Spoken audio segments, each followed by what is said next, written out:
కాళీయుడు అనేటువంటి రాక్షసాంశం గల నాగరాజు ఒకడు ఇక్కడ నివసిస్తున్నాడు. ఇతనికి గరుత్మంతుడికి ఏదో విరోధం వచ్చింది. అందువల్ల గరుత్మంతుడికి కనిపించుకోకుండా ఉండటం కోసం కాళీయుడు సపరివారంగా ఆ మడుగులోకి చేరాడు.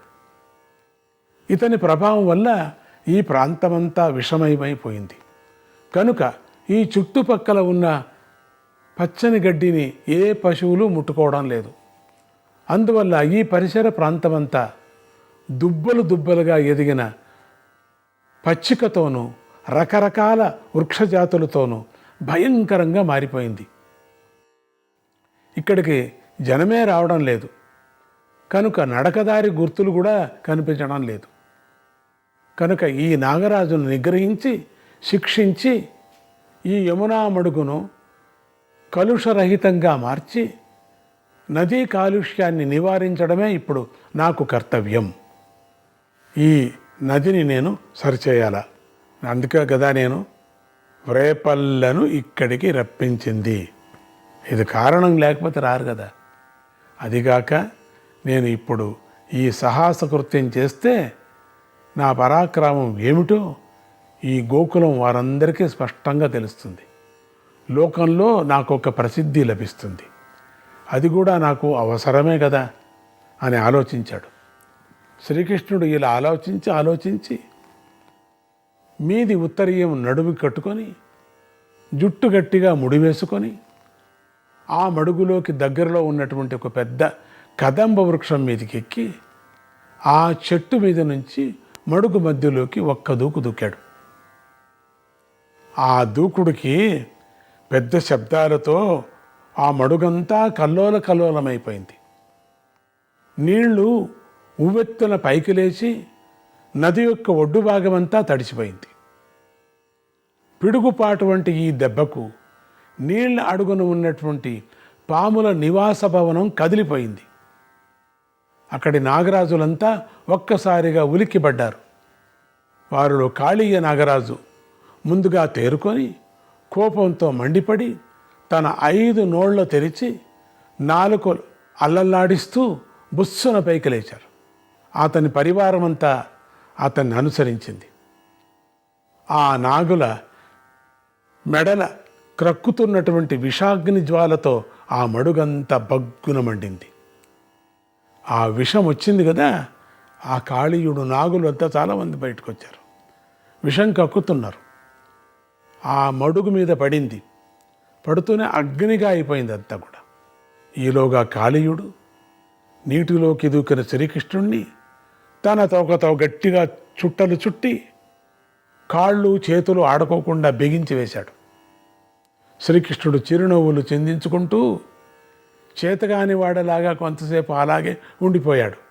అట్లా చేతులు కాళ్ళు కొట్టుకుంటూ అయ్యో నన్ను చుట్టేసింది అని అట్లా ఉండిపోయాడు కాసేపు. అక్కడ ఒక లీల చూపిస్తున్నాడు. ఈలోగా కృష్ణుడితో వచ్చినటువంటి మిత్ర బృందం అంతా కూడా శ్రీకృష్ణుడు ఏమయ్యాడా అని వెతుక్కుంటూ మడుగు శబ్దం విని అక్కడికి వచ్చి శ్రీకృష్ణుడి యొక్క దీన స్థితిని చూసి, దీనంగా ఉన్నాడు కృష్ణుడు, అక్కడ భయంకరంగా ఆడుతున్నాడు, అట్లా అల్లాడిపోతున్నాడు చూపిస్తున్నాడు, భయం చూపిస్తున్నాడు. అది చూసి వీళ్ళందరూ భయభ్రాంతులై గోలగోలగా ఏడుస్తూ రక్షించండి రక్షించండి అని అరుస్తూ బృందావనం వైపు పరుగులు తీశారు. ఈ వార్త విన్న నందుడు కంగారు పడిపోయాడు. కాళీ మడుగు వైపు పరుగులు తీశాడు. ఊరిలో ఉన్న ఆడ మగ అందరూ ఏడుస్తూ ఆయన వెంట పరుగులు పెట్టారు. వారిలో సంకర్షణుడు కూడా ఉన్నాడు. సంకర్షణుడు మడుగు ఒడ్డుకు చేరాడు. పరిస్థితి పరిశీలించి చూసేసరికి నాగబంధాలతో చిక్కుబడి శ్రీకృష్ణుడు మూర్ఛపోయినట్లుగా కనిపిస్తున్నాడు. ఇదంతా శ్రీకృష్ణుడు క్రీడ అని సంకర్షణుడికి అర్థమైపోయింది. ఏదో నాటకం ఆడుతున్నాడు, ఇక్కడ కూడా ఏదో లీల చేస్తున్నాడు ఈ కృష్ణుడు. మూర్ఛ వచ్చినట్టుగా పడిపోయాడే తోక చుట్టులో, ఈ పాము తోక చుట్టుతో. దాంతో అతను కొంచెం కోపగించి, తమ్ముడు కృష్ణ, ఏమిటి ఆటలు? మన వాళ్ళంతా భయపడి గుండెలు బాదుకుంటున్నారు. చచ్చిపోతున్నారు కొంతమంది. నువ్వు మామూలు మనిషి అనుకుంటున్నారు. ఇక ఆలస్యం చేయకు, విజృంభించు, ఆ నాగరాజును నిగ్రహించు అని అడిగాడు. అరిచాడు గట్టిగా. ఎప్పుడూ సంకర్షణతో వెళ్ళేవాడు, ఈరోజు ఇట్లా వచ్చాడు. ఎందుకంటే సంకర్షణ కూడా దూకుతాడేమో అని వదిలేసి వచ్చాడు. అందరూ వచ్చి తన పరాక్రమాన్ని ప్రత్యక్షంగా పరిశీలించాలని ఎదురు చూస్తున్నటువంటి శ్రీకృష్ణుడు ఇంకా చిన్నపిల్లకాయ కదా, పరాక్రమం చూపించాలా అనుకున్నాడు చిన్నవాడు. చిన్నపిల్లలకి అనిపిస్తుంది కదా, ఒకటి పెద్దగా ఏదైనా ఒకటి విసిరేస్తే మనమంతా చూసావు ఎంత పెద్దగా విసిరావు అంటే ఏదో సంతోషం, ఏదో ఒకటి చెడిపేస్తే ఆనందం, మనకు ఏదో ఆనందం వాళ్లకు. అన్నగారి అరుపులతో ఒక్కసారి కళ్ళు తెరిచి ఒళ్ళు విరిచి విజృంభించి ఆ నాగరాజు బంధాలను నిమిషాలలో తుత్తునీయలు చేసి నీళ్లలోనే ఒక్క ఎగురు ఎగిరి కాళీయుడి పడగల మీద శివతాండవం వంటి తాండవం చేయసాగాడు. అట్లా తోకబెట్టుకున్నాడు, ఒక్కపారి ఎగిరాడు. ఎగిరి పైకి ఒక్కపారి ఎగిరి ఆ నాగరాజు తల మీద నిల్చున్నాడు. ఆ కాలి తాపులకు విలవిల్లాడిపోయినటువంటి కాళీయుడు తన 5 తలలో నుంచి నెత్తురు కక్కున్నాడు.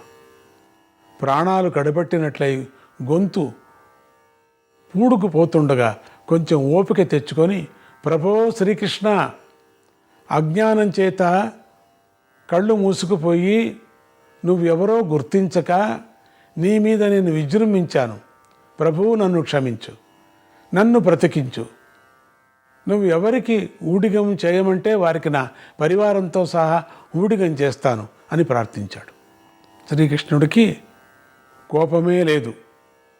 అతను నవ్వుతూనే ఇలా అన్నాడు, సర్పరాజా, నువ్వు ఎంత ప్రతిమాలాడినా ఈ యమునా నదిలో మాత్రము నీకు చోటు ఇవ్వను. నువ్వు ఇక్కడి నుంచి భార్యపుత్ర పరివార సమేతంగా సముద్రంలోకి వెళ్ళిపో. ఇక మీదట నువ్వు కానీ నీ పరివారం కానీ ఈ పరిసర ప్రాంతాల్లో కనిపిస్తే నేనే స్వయంగా నరికేస్తా. నదీ జల పరిశుభ్రత నాకు ముఖ్యం.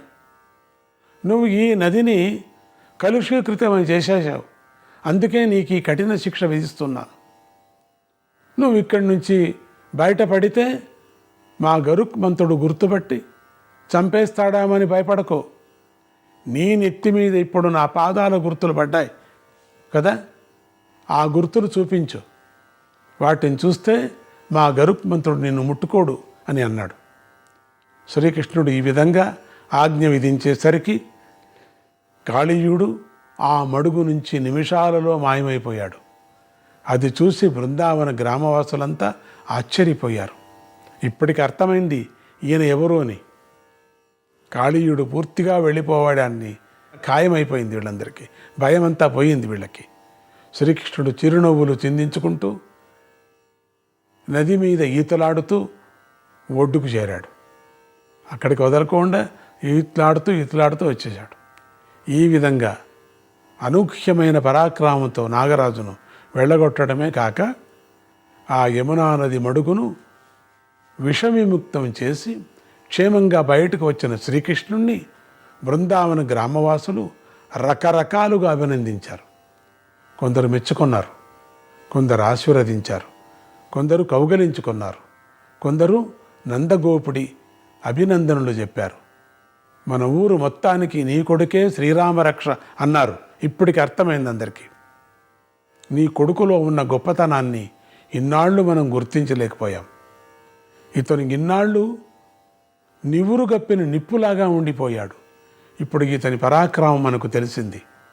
ఇతను ఒక మహానుభావుడు అని ఊరి వారంతా శ్రీకృష్ణుడిని మెచ్చుకుంటూ ఉంటే నందుడి ఆనందానికి అంతే లేదు.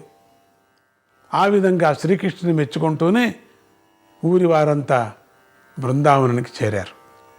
ఈ విధంగా నదీ కాలుష్య నివారణానికి జరిగిన తరువాత బృందావన గ్రామవాసులు ఉత్సాహంతో తమ గోవులను ఆ పరిసర ప్రాంతాల్లో యథేచ్ఛగా మేపుకోవడం మొదలుపెట్టారు. చాలా మేపు ఉంది అక్కడ. 100 సంవత్సరాలు మేచుకున్నా కూడా ఉంది, అంత ఉంది అక్కడ. ఏ భయము లేకుండా గోవర్ధన పర్వతం చుట్టూతా నిర్భయంగా సంచరించసాగారు. ఇలా ఉండగా ఒక రోజున శ్రీకృష్ణ సంకర్షణులు ఇద్దరూ కూడా ఆవులను మేపుకుంటూ గోవర్ధన పర్వత ప్రాంతంలో ఒక కొత్త ప్రదేశానికి వచ్చారు. అక్కడ వాళ్ళకి తాడి చెట్ల తోట కనిపించింది. తాడి చెట్లు సముద్ర ప్రాంతంలో ఎక్కువ ఉంటాయి, కానీ పర్వత ప్రాంతంలో ఎక్కువ ఉండవు. అందుచేత బృందావన ప్రాంతవాసులకు తాడు చెట్లు కనిపించేసరికి ఉల్లాసం పెరిగిపోయింది. ఇదేంటి ఇక్కడ తాడి చెట్లు ఉన్నాయి అని చెప్పి వాళ్ళకి చాలా ఆనందం కూడా అయిపోయింది, ఉల్లాసం పెరిగింది. దానికి తోడు ఆ తోట ప్రాంతంలో మానవ సంచారం లేకపోవడం వల్ల ఆ తాడి చెట్ల మీద పండ్లు బాగా పండి వాటిల్లో కొన్ని నేల మీదకి రాలి ఆ పరిసర ప్రాంతమంతా తాడి పళ్ళు సువాసనతో గమగమగమలాడుతోంది. తాడి పళ్ళు అంటే మన వాళ్ళకు కొంతమందికి తెలియదు. ఆంధ్రాలో చాలా అద్భుతంగా తింటారు. ఆ సువాసనను గమనించిన శ్రీకృష్ణుడు అన్నవంక చూసి, అన్నా, ఈ తాటి పళ్ళు మన వాళ్ళకి దొరికితే వాళ్ళ ఆనందానికి అంతుపడదు. అందుచేత మనం ఈ తాటి చెట్లను ఊపి ఎక్కువ కాయలు నేలకు రాలేటట్లు చేద్దాం, మన వాళ్ళంతా సంతోషిస్తారన్నాడు. సంకర్షణుడు సరే అని తాడి చెట్లను ఊపసాగాడు. తాటి పండ్లు రాలి పెద్ద పెద్ద శబ్దాలు కూడా వచ్చాయి. నిజానికి వీళ్ళు ఆ ప్రాంతానికి కొత్త వాళ్ళు గనుక తెలియక ఆ తోటలోకి ప్రవేశించారు. తెలిసిన వాళ్ళు ఎవరు కూడా అటు ప్రక్కకి పోనే పోరు. ఎందుకంటే ఆ తోటలో ధేనుకాసురుడు అనేటువంటి రాక్షసుడు గాడిద రూపంలో పెద్ద పరివారంతో సహా నివాసం ఉంటున్నాడు. ఈ గాడిద రూపంలో ఉన్నటువంటి రాక్షసుడు నరమాంస భక్షకుడు కూడా. ఇతర జంతువులు దొరికినా వదిలిపెట్టడు. అందుకే ఆ ప్రాంతంలోకి ఏ జంతువులు కూడా రావు, తినేస్తాడు. అట్లాంటిది ఇప్పుడు శ్రీకృష్ణ సంకర్షణులు అక్కడికి చేరి తాటి పళ్ళు రాలుస్తూ పెద్ద కోలాహలం చేసేసరికి విశ్రాంతి తీసుకుంటున్నటువంటి ధేనుకాసురుడికి విశ్రాంతి భంగమై మండిపడ్డాడు. దానికి తోడు నరవాసన వాడిని వెర్రెత్తించింది. శబ్దం వచ్చేసరికి, ఈ విచిత్రమైనటువంటి మానవ వాసన వచ్చేసరికి ఈ గార్ధబాసురుడికి విశ్రాంతి భంగమై మండిపడ్డాడు. దానికి తోడు నరవాసన అనుకున్నాం కదా, దానితో ఆ ధేనుకాసురుడు ఓండ్ర పెడుతూ గుడ్లు గిరగిరా తిప్పుకుంటూ పరిగెత్తుకుంటూ వచ్చి ఒక తాటి చెట్టును ఊపుతున్నటువంటి సంకర్షణుడి మీదకు వెనుక నుంచి దూకి పళ్లతో ఒక కొరికాడు. సంకర్షణుడు ఇదేమిటా అని వెనక్కి తిరిగి చూసే లోపలే ఆ గాడిద రాక్షసుడు వెనక్కు తిరిగి తన వెనక కాళ్లతో సంకర్షణుని గుండెల మీద గట్టిగా తన్నాడు. సంకర్షణుడు ఏమీ కంగారు పడుకోకుండా తన్నే ఆ కాళ్లనే గట్టిగా పట్టుకున్నాడు.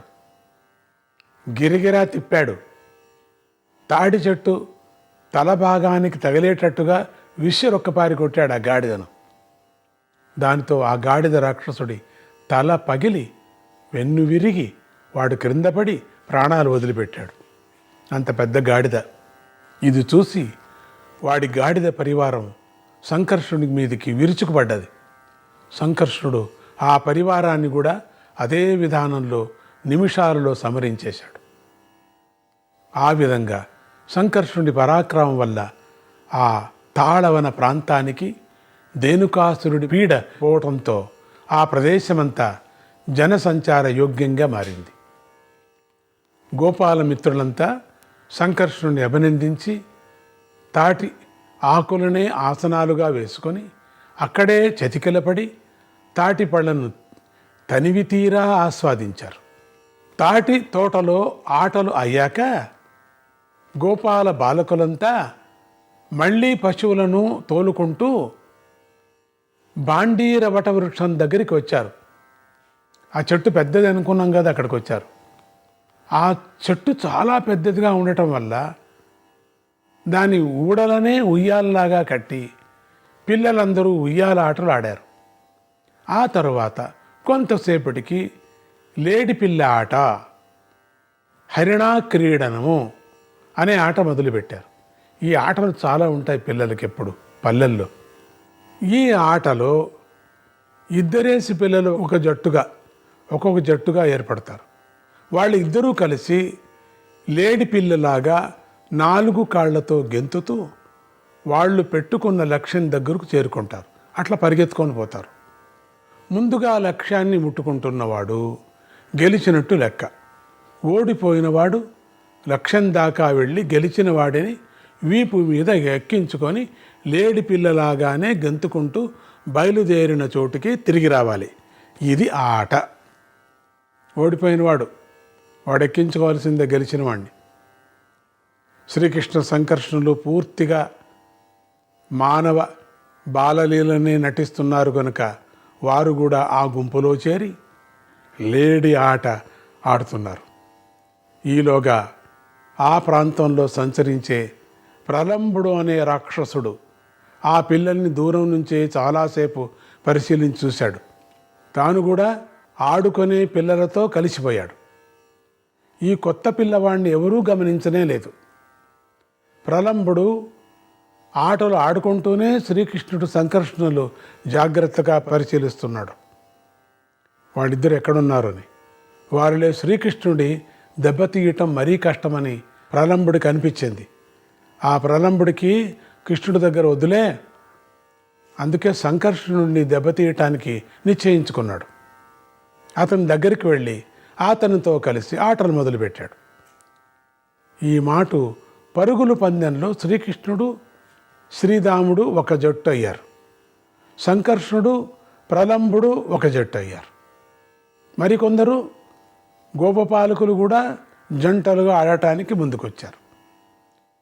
బాండీర వృక్షాన్ని ప్రారంభ స్థానంగా పెట్టుకొని లేడి ఆట మొదలైంది. పిల్లలు కాళ్లతోనూ చేతులతోనూ గెంతుకుంటూ ఒకరినొకరు దాటుకుంటూ పరుగులు తీస్తున్నారు. ఈ మాట పోటీలో శ్రీకృష్ణుడు శ్రీరాముడిని జయించాడు. సంకర్షణుడు ప్రబలుడిని జయించాడు. ఆట ఒప్పంద ప్రకారం ఓడినవాడు గెలిచిన వాడిని వెన్ను మీద కూర్చోబెట్టుకొని మళ్ళీ లేడీలాగానే గెంతుతూ బాండీర వృక్షం దగ్గరికి రావలసి ఉంది. ఆ షరతు ప్రకారమే శ్రీరాముడు వీపు మీద శ్రీకృష్ణుడు కూర్చున్నాడు. ప్రలంబుడి వీపు మీద సంకర్షణుడు కూర్చున్నాడు. ఇద్దరూ బాండీర వృక్షం వైపు పరుగులు మొదలుపెట్టారు. వీళ్ళు చూడండి, వీళ్ళ యుక్తి ఎంతగా ఉందో. వాడొక యుక్తి వేస్తే వీళ్ళొక యుక్తి వేసేశారు. ఈ ఆట సడన్గా కనిపెట్టారు అప్పటికప్పుడే. కానీ కొద్దిసేపట్లోనే ప్రలంబుడు తన దారి మార్చి అడవి వైపుకు పరుగులు మొదలుపెట్టాడు, తీసుకువెళ్ళాడు. ఈలోగా బలరాముడి బరువు పెరిగిపోయింది. ప్రలంబుడికి ఆ బరువు మోయటం కష్టమై తన రూపాన్ని ఏనుగంతా పెంచేశాడు. అయినా లేడి పిల్లలాగా పరిగెత్తుతూనే ఉన్నాడు. ఇది గమనించినటువంటి సంకర్షుడు భయపడిపోయి, కృష్ణ కృష్ణ, వీడెవడో మోసగాడిలాగా ఉన్నాడు, నన్ను అడవిలోకి లాక్కుపోతున్నాడు, వీడు అసలు మానవుడే కాదు, వీడు రాక్షసుడే, నేను ఇప్పుడు ఏం చేసేది అని బిగ్గరగా అరిచాడు. అప్పుడు శ్రీకృష్ణుడు ఒక్క క్షణం తన ఆట ఆపి అన్నగారితో ఇలా అన్నాడు, అయ్యో అన్నయ్య, మానవుడిలాగా నటించమన్నానే కానీ మానవుడు వైపోవా అని చెప్పలేదే. నీ స్వస్వరూపాన్ని గుర్తు తెచ్చుకో. నువ్వు సాక్షాత్ నారాయణ స్వరూపుడివి. నారాయణ నారాయణ, హరే కృష్ణ.